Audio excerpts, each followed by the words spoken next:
Mr. Davis. Come on up, Mr. Larry Davis.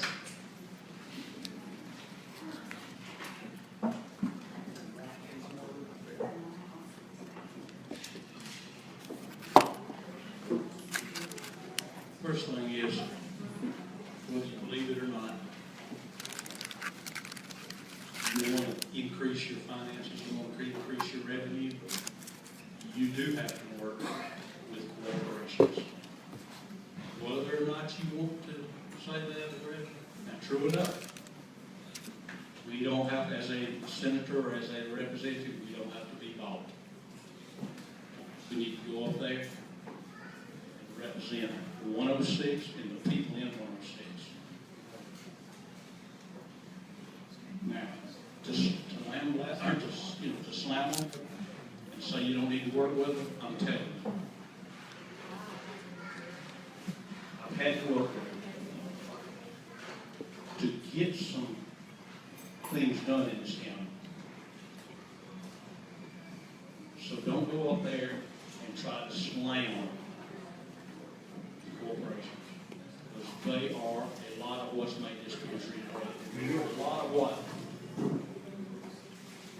our jobs will consist of. My thing is, I would love to see smaller jobs in this county and in Lamar County and revitalize our industrial parks. Being y'all got a lot, y'all 2 or 3 of them up there. We got 2 or 3 of them in North Park County, and they're not being utilized. So if we can get a corporation to come in there, yeah. Now, I don't need their money, okay? Not at all. But I do need to sit down and talk to them. Term limits. I own a lot of supervisors. I got term limits. Yeah. They didn't agree with me. You're out there. I'm telling you, the fact. Now, I understand that if you go to a position and try to build up your own self, you know what I'm saying?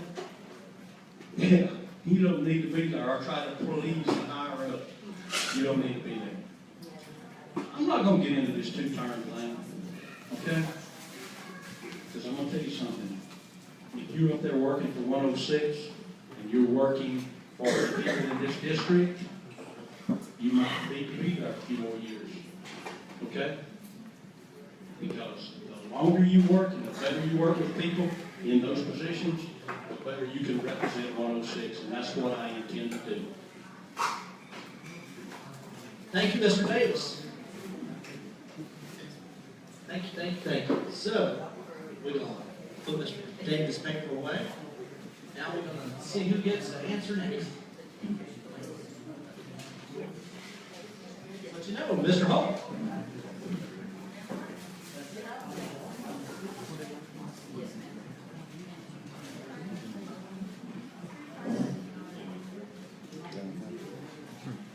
In regards to campaign finance reform as far as corporations, I support campaign finance reform. I think we have $1,000 limit on corporations right now, but I tell you, the problem is not so much the corporations giving the money, it's the politicians keeping the money at the end of the day, which I think absolutely wholeheartedly comes against. I think at the end of the day, we've kind of had it where we base our retirement plans based on our campaign donations. That's a problem, and I disagree with that.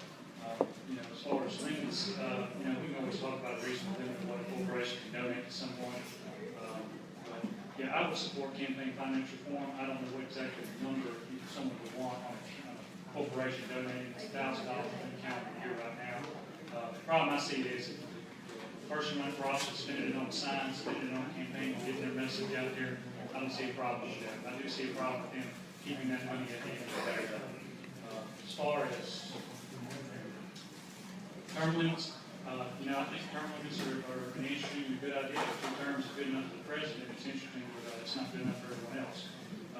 Truthfully, one problem when I decided to run was that, I think enough good people don't run just because of the nature of the political machine. I'm afraid about it, afraid to God, give me a reason not to run politically. One never came about.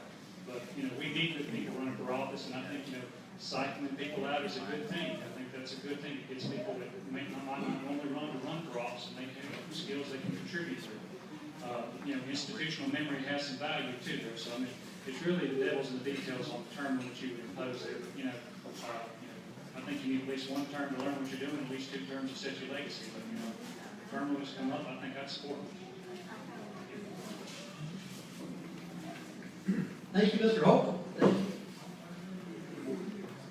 you. And next at bat, Mr. Winston, we'd like you to come up and address the crowd.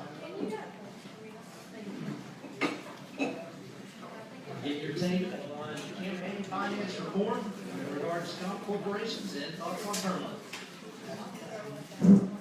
I'm pretty sure I agree with what already been said on finance reform. The fact of it is, the more they give you, the more control they have over you. And I'm running this election. I don't want any more finance. Finance is out of my own pocket. And I believe that if you're sincere enough about a job that you really want to represent the people with, you need to sit down and calculate whether or not you got the finance to run that particular election, run it fairly and honest. And for its term, then, yes, I agree with what's been said for its term. Then the fact of it is, being in a position for 8 years, that should satisfy whether or not you can do what you're supposed to be doing and do it well enough. And if you did it well enough, then you won't have to stay in that position. You can look at another position and move up to a higher level. Always should be that the progress that you make is going to elevate you for the success for tomorrow. Yes, I agree with that, and we just hope that, like it's been said, the president got 8 years, also the governor. You don't get the 2 terms, lieutenant governor, so it's kind of rested the crop that we have for representing us on the state level need to follow the same suit. I don't have no problem with, one way or the other, but I don't want to stay in the position for 8 years. That's pretty much what I got to say to that fact. Thank you, Mr. Winston. And we've got a couple more to go. So, next up, Mr. Watts, we'd like your thoughts on these issues.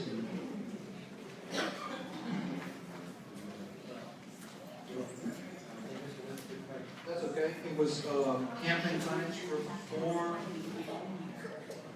and term limits. Oh, this is good.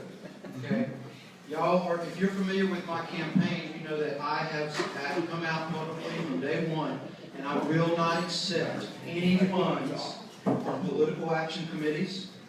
I won't accept help from special interests, and I won't take any money from large corporations. Okay? You want to know why? Now that's today during my campaign, and that is when I am elected. I will never, ever take money from those people. You need to take that money. You need to go back to work, save up a little money, so you can be a representative that represents the people of District 106. There is no way that you can accept money from corporations, from lobbyists, and not say that influences your vote. And if you say that, I'll step right up to you and say, I don't believe it. Okay? Now, I agree with what was said. We need corporations. I am the president of 2 corporations. I know how this works, y'all. I'd like to make I'd like the guys in here, the other candidates, to make a pledge with me today that you will not accept funds from lobbyists and corporations and PACs. Now, I don't expect you to accept that, but I'd like you to, and I'd like the people that you're asking to send you to Jackson to know why you say you won't accept that pledge with me. Okay? So expect some questions. And if you think this is hard, what I'm saying, Jackson's going to be a whole lot harder, buddies. All right? Y'all get ready. Term limits, 2 and done. 2 and done. End of story. I understand this whole, you're supposed to be up there, you're supposed to get all this seniority and whatever. Nope. You go there, you do your job, you come home. That's what a representative is supposed to do. Thank you. That's the applause. And Mr. Rice took a question too. That's two on the road. Well, of course, that leaves Mr. Corley. So, Mr. Corley, your turn. Okay, great. Thank you. So first off, on term limits. I'm not for career politicians, so very good, and I think our terms are every 4 years. But 2 terms, it may be for 3 terms, may be an extinct thing, because there is a learning curve that goes on in Jackson, or anywhere else, even for the national representatives. And the other question was about campaign finance reform. And I've been working close with the Secretary of State's office, not being a politician before, or in politics, to make sure that everything is very transparent. When I decided to run for this race, we talked to some people about what would it cost. And I told my wife, I said, we're to put our money where our mouth is. And we finance our own campaign. It's a method of transferring from savings to checking to buy what we need to run a legitimate campaign. About associations and things like that we talk about industry and, our Cattlemen's Association, the NRA, all these other associations are looking out for the interest of the members that belong to those associations. And so they're the ones that are also able to also help guide the representatives in making decisions that affect the people that are in our district. Thank you, Mr. Corley. Thank you. At this time, give everybody a break again. And enjoying your dinner? Everybody enjoying their dinner? Yeah. All right. Y'all don't want to take a break, or you want to go to another question? Keep going? Keep going. Keep going. All right. Well, we got a bucket of questions here. And shake them up. I'm going to let Mr. Ken Hester pull one for us this time. All right. All right. I think we got a good one here. If you could choose a House committee to serve on, if you could, which one would it be and why? And all right, before we go to that question, we're going to draw a name. And I have Mr. Winston.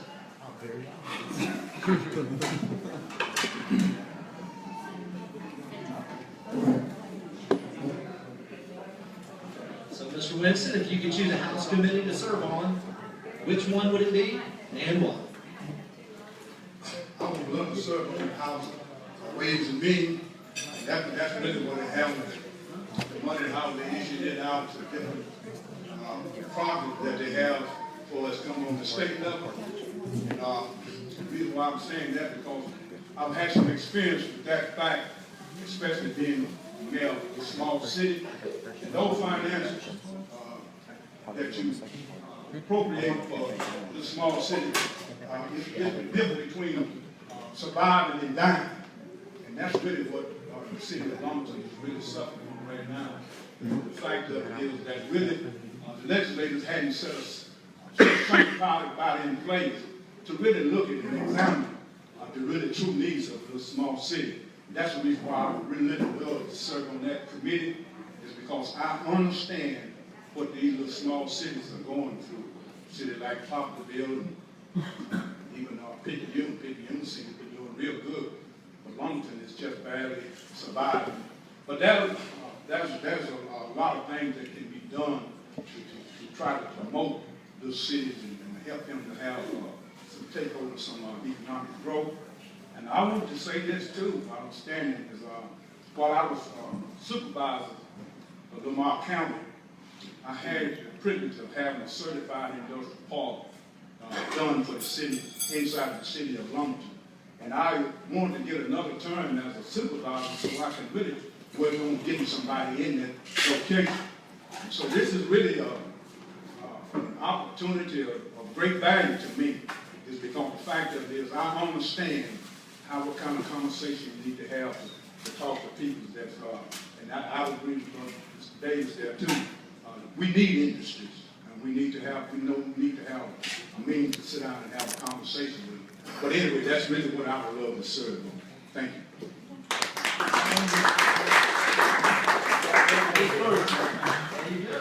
Thank you, Mr. Ben. Thank you, Mr. Ben. Next up, let's take him up. Oh, here we go. Mr. Davis.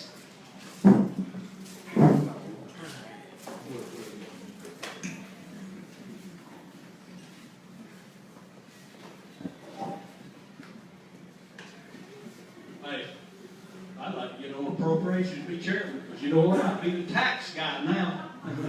I'll keep on about her. Seriously, agriculture is a big thing for me. And I was talking to a person here, anyway, but he was talking about extension service and everything. And I know we're getting into education and stuff like that. But let me tell you something. The extension service reaches a lot of people. And it reaches a lot of youth, a lot of young people, and then it gives them another out. So yeah, the agriculture would be one that I would love to get on and work on. But another thing that's come up and that's come to me is mental health. We're having some problems in this state right now with the funding for mental health. And guess what, people? There's people that need help. And people that affect a lot of families. And we don't need to leave those folks behind, Joe. We need to work and try to help them. So, first of all, like I say, we'll be agriculture. My name's Bree. I did one when I did the thing with agriculture, mental health, and the wildlife, fish and wildlife. You only get one. What I'm trying to do is encourage. You understand what I'm saying? Yeah. You understand? I mean, this thing is broad spread. Okay, I'm gonna shut up. Is that what you're telling me to do? No. Okay. Thank you.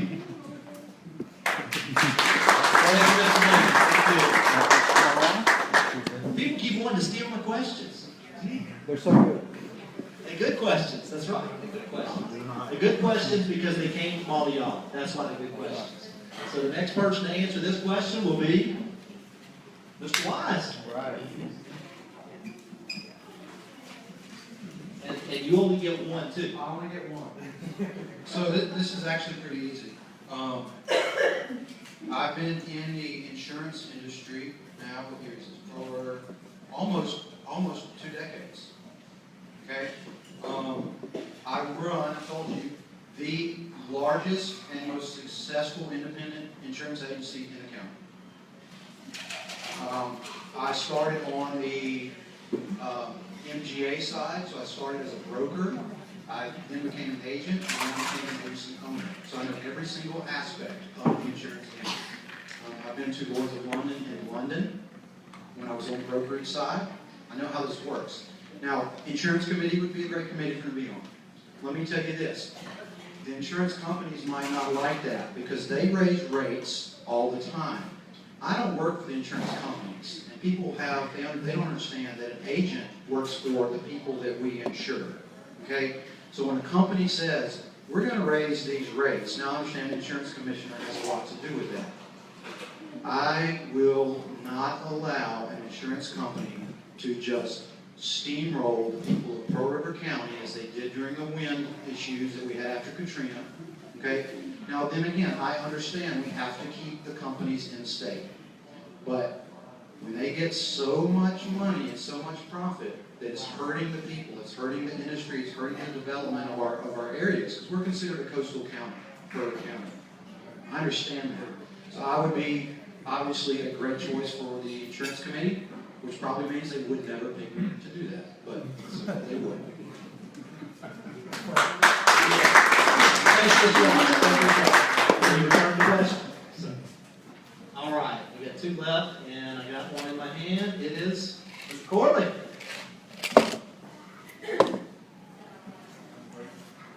Thank you. You let me hold the question, I'll take it back.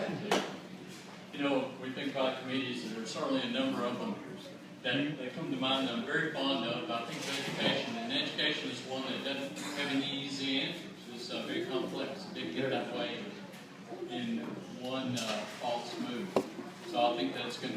bit to unravel that complexity of it. But I have talked to several superintendents in our district, as well as teaching for 16 years, and every day think about how to make it better. There are some things that cost money, and then there are some things that don't really cost any money. If you ask any teacher, most will tell you that student discipline is the number one problem. And number two is parent involvement. Those are things that we can make improvements dramatically in education, I think, in some ways that actually don't cost any money. But also superintendents have said that they have a number of programs that they that don't really reach the needs of the district. And so they need some flexibility to be able to move that money to other areas that are more appropriate. And I think that just comes back to we're all individuals, we all have special needs, just as our schools are. And so they need the flexibility in funding and committing the money that they have to the specific places to meet the learners' needs of our local areas. So I'm for empowering our local school districts. Thank you, Mr. Foley. Mr. Foley. So at this point, leaves Mr. Holcomb to answer our questions. So if you could choose a House committee to serve on, which one would it be and why? Thank you. Naturally, yeah, you'd want to be on appropriations if you could. I could see Tim Ladder over here, he'd probably tell me that ain't gonna happen. No, not first term. Naturally, being an attorney, I think you'd want to be on at least Judiciary A or Judiciary B. I know for a fact that we are one of the few districts in the state that do not have an attorney in our local delegation for our county. So having an attorney go up there to sit on Judiciary A or B for us will be a real asset. I can also tell you, as a school board attorney, I take education very seriously. So education will be probably my top priority there. We need to make some data-driven decisions in our education system. We've got a lot of reforms going on here, and they need to be the right decisions. We need to make informed decisions and not just follow policies blindly. So that's kind of the way I think we need somebody that's willing to stand up and ask the question. If it's not good for our local district, if it's not good for our local schools, then we need to call it. So, thank you. Thank you, Mr. Thank you. Now, at this point, I just want to stand up and say that I want to declare a winner in this competition, and I think it's either the Hush Puppies or the French fried pickles. Okay, so with that said, we can't elect the Hush Puppies or the pickles, but we can order some more. But we're going to go on to another question. Everybody's going to agree. Does that sound good? Yep. All right, I'm going to get Mr. Timmy Ladner to pick the next question for us. All right, he's drawn to the next question. Next question. Next question is really simple.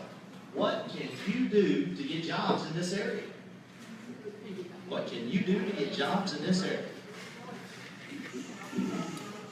And we want to start. Oh, it's double jeopardy. Mr. Holcomb, what can you do to get jobs in this area? Well, kind of like what I said before, I think it begins and ends with infrastructure. We need to invest in infrastructure in our local community here, and that's what's going to attract employers to come down here and invest in us. I can tell you, I used Lamar County as an example before. They're investing in their roads, investing in their schools. They're building industrial parks. And they're going to have the places for these businesses to come into if we don't have one ourselves. So we've got to go in there and compete, invest in infrastructure, attract employers in here. We've got to sell our product better than the other guys, and so that's what I think.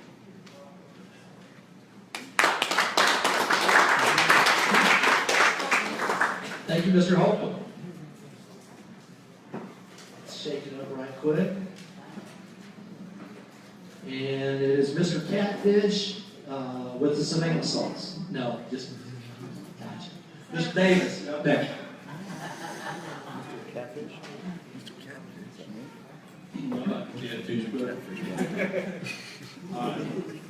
Pearl River Community College. We have one of the top community colleges in this state. And they have the ability to produce a workforce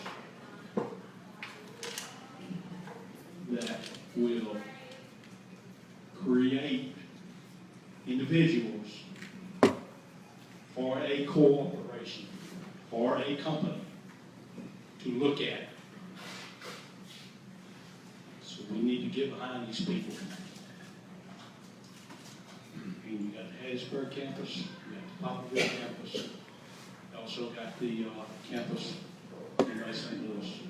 And when I'm saying this, I'm talking about as a legislature, go to Jackson and work with these surrounding counties, supervisors working together, cities working together, the whole mayors. Not as an individual. It will not happen, y'all. We've got some industrial parks. We've got some infrastructure that's been put into this north part of this county in the last few years, such as the sewer and water that we never had. It's there.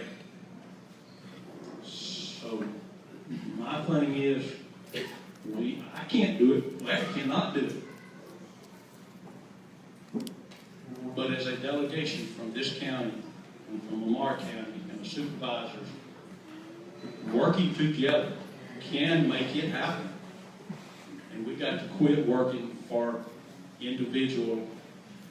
We got to work for this whole county. And guess what? We got a lot of open land up here. A lot of open land. You know what kind of business and corporations we could put in up here? If we just sit down and work together. And that's what my goal is. Agree or disagree. But at the end of the day, work together. Thank you. Thank you, Mr. Davis. Thank you, Mr. Davis. Now I'm going to get Mr. Winston. What can you do to bring jobs to this area?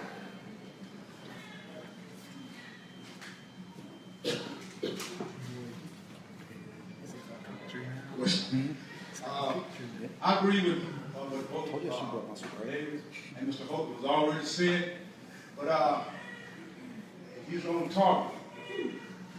But I want to say to you what I did as a supervisor.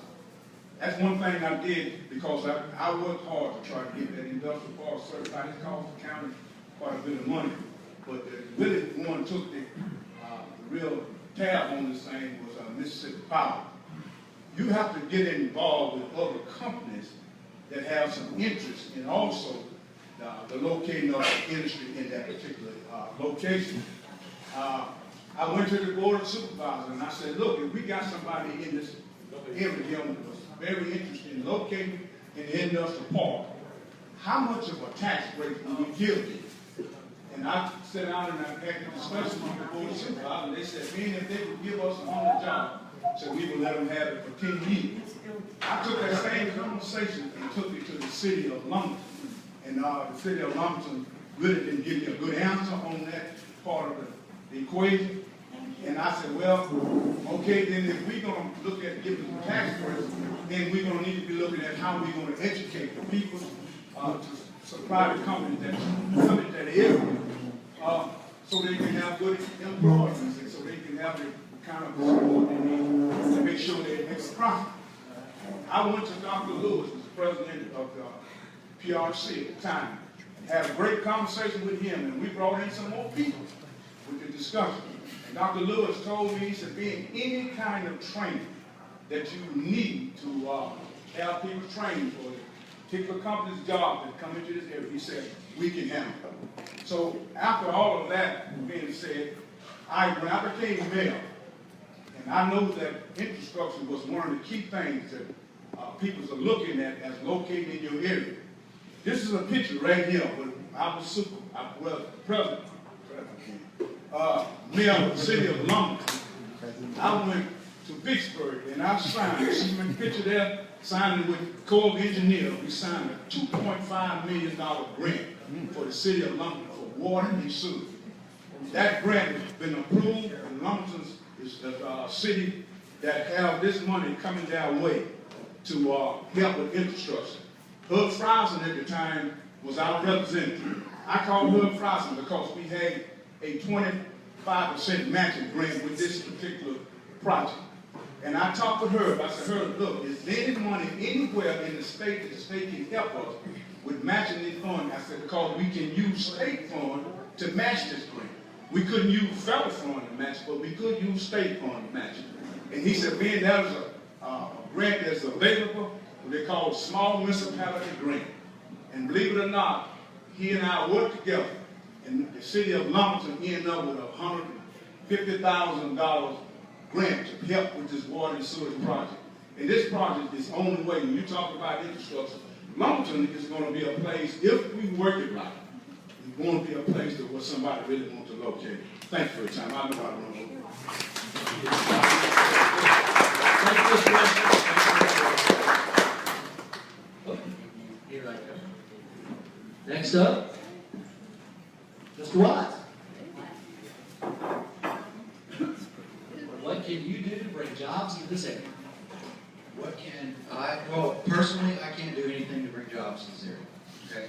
Like anybody that says that they can personally bring jobs to this area is just talking like a politician. But what I can tell you is there's some things, we have the county, Poplarville in particular, we had an image problem just the other week, okay? If you Googled Poplarville, the picture that popped up was a picture of a Klan rally. Okay? The Ku Klux Klan rally was the picture that popped up of Poplarville. I saw that.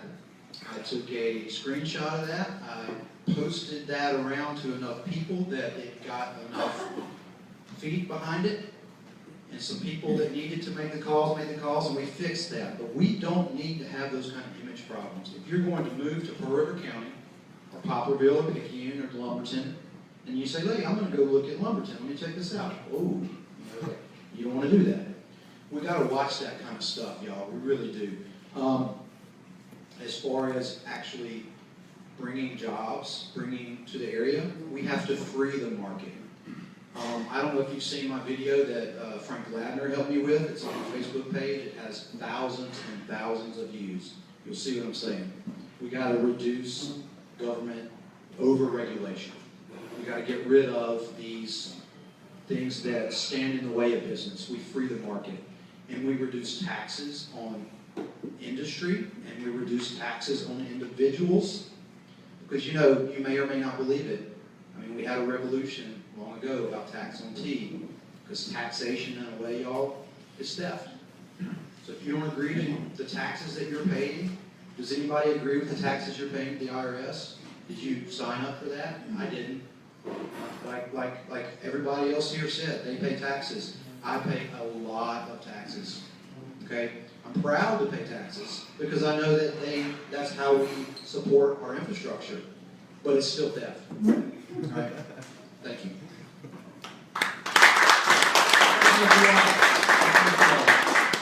And last but not least, Mr. Jonathan Courtney. We know I was already thinking about the fact that we may should have an industry appreciation day for the industry that's already here. Traveling around the county, it's been amazing the number of industries that are tucked away in some of the parts of the county that you don't expect. So a lot of talent, a lot of people. It's not a job for any one person. As I said, you know, there's a lot of people with an incredible amount of talent, and I think we're all amiss when we wait or look for a committee or a economic development council to be the leader in this. Except we all have to. We need to come up with a plan. It needs to be a specific, targeted approach to industries that are already in this area or service industries that are going to be related to other areas in our community already. I think of government as, I've read something here a while back that, you know, if we look at the analogy of it as a playing field, here we are in baseball and in the playoffs. Government really is to build the field. Players are the industry. And so, in the great field, we'll have great players. Thank you, Mr. Courtney. I think we've done good with some questions here. I like the questions that we're getting here tonight. And are we ready to proceed with the melon, or we want to take a break and enjoy some food? Oh, there's a basket full. Well, we're running short on time. Everybody's got to eat, and I want to give everybody a chance to get out and mingle and meet the candidates. So, take a break or another question? Do nothing. One more question. This time I want to to do something special. I'm gonna let a client, customer, constituent pick the question. All right. Thank you. All right, next question.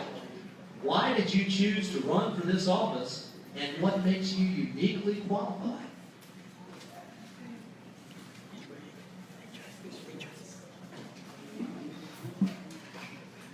Mr. Davis.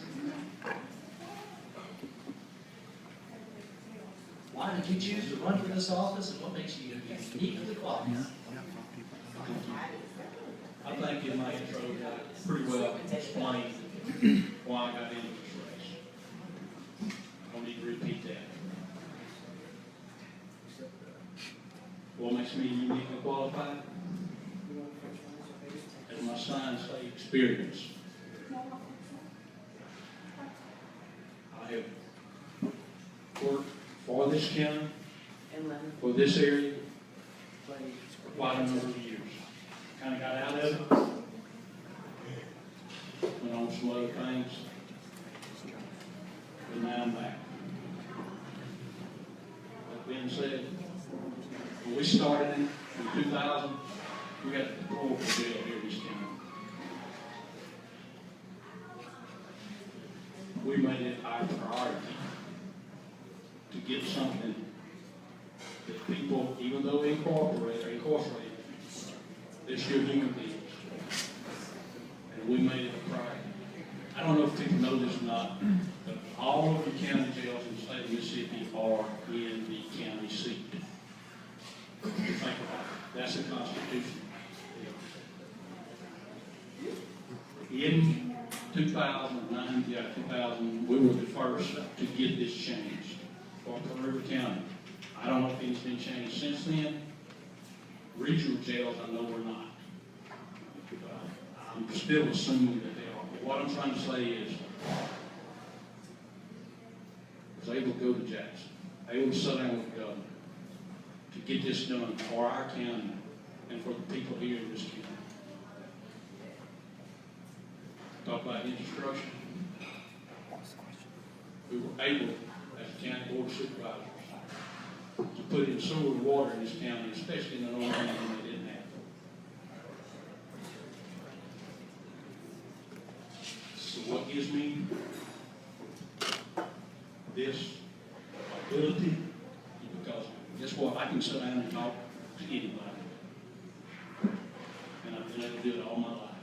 And that's what I want to continue to do for 106.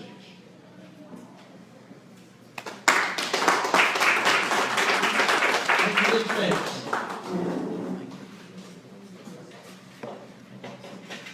And we're going to move on to Mr. Holt.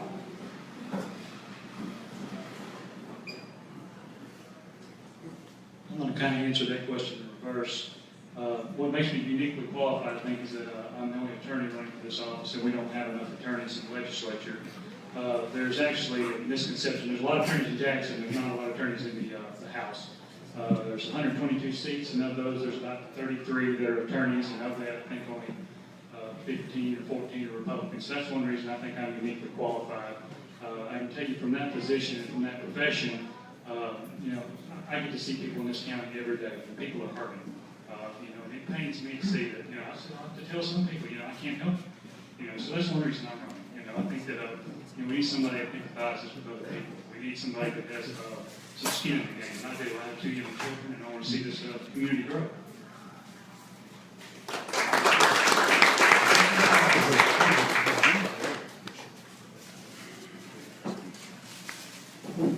Mr. Wise.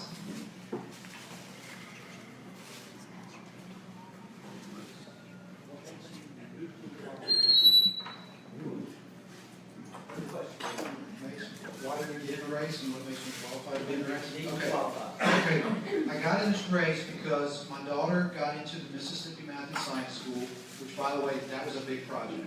It took a couple of years, and you just don't decide, I'm going to go to this school. We had to do all the applications, we had to go back and forth to Columbus multiple times. The final weekend, this was 2 years ago, They brought us in and told us that parents, there's 315 of the most qualified young minds in the state up here today to get into this school, and your legislature only funded 260 seats. Please reach out to your representatives that you know.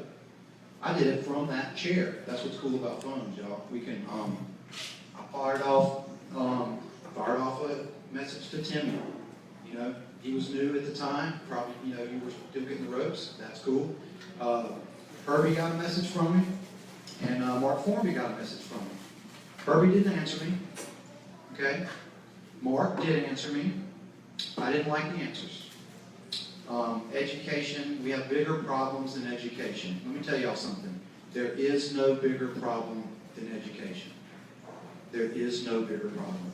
It starts with education. If we don't get our education going, then nothing else is going to work. Okay? I don't have the answers to that, but I know what we're doing is broken when we're 51st. We are behind Puerto Rico in education. That's the fact. As much money as we're dumping in education, there's no excuse for that. There is no excuse for that. What makes me qualified? Uniquely qualified. Well, obviously, I'm not taking any money from any PACs or special interests. And I may be the only person in the entire legislature that's not going to do that. So I pretty much maybe not, but I'm one of them. So that makes me pretty qualified to represent the District 106. Thank you.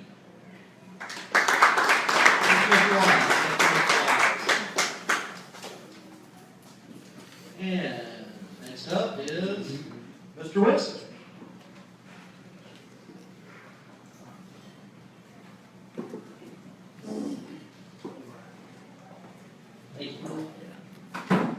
Why did I get in this race?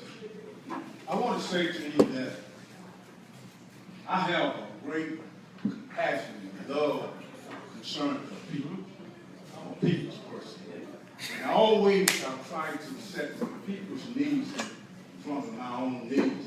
And that's one of the reasons why I got into this race, one of the chief reasons why I got into this race. Is because I've been given so much. I come from such a long distance to get to where I am. And along the way, God has given me a lot of people that have been in my past that have helped me become what I am today. What makes me uniquely qualified, and I agree with that, is experience. I have a lot of experience when you're talking about really addressing people's needs. At all levels. One thing that I'm so proud of, that I took when I got out of high school, I took the time out in my life that I would give some of my time to my nation, stand on the line, and represent this nation, whatever it calls me, that I would represent the United States of America.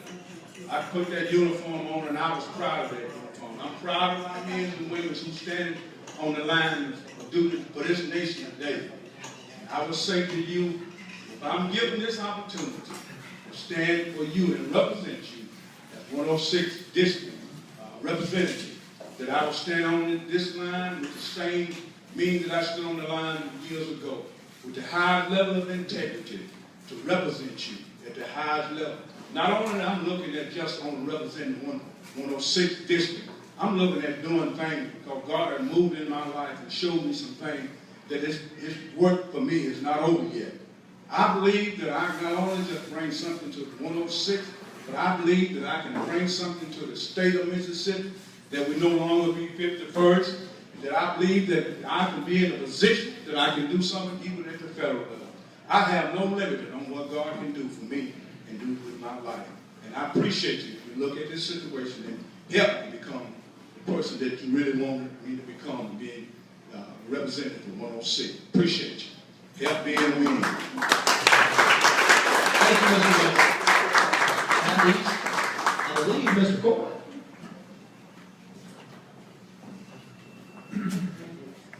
You know, I really felt convicted to run for this seat to work for all of us. And I think that it's not a job for one person to go do and be able to do on their own.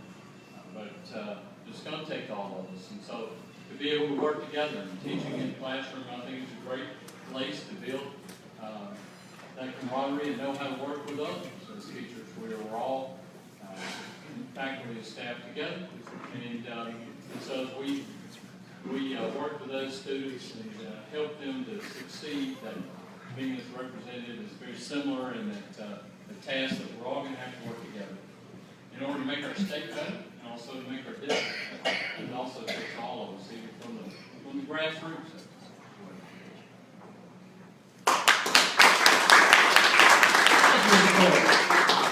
Well, after that question, I'm ready to declare another winner. This time it's Crystal, our waitress.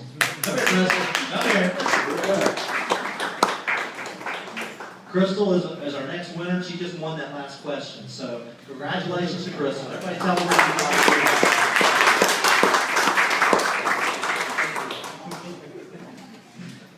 Anyway, so we take a break now. I think we take a break, let everybody mix and mingle, and we'll get back to questions here in a little bit if we want to.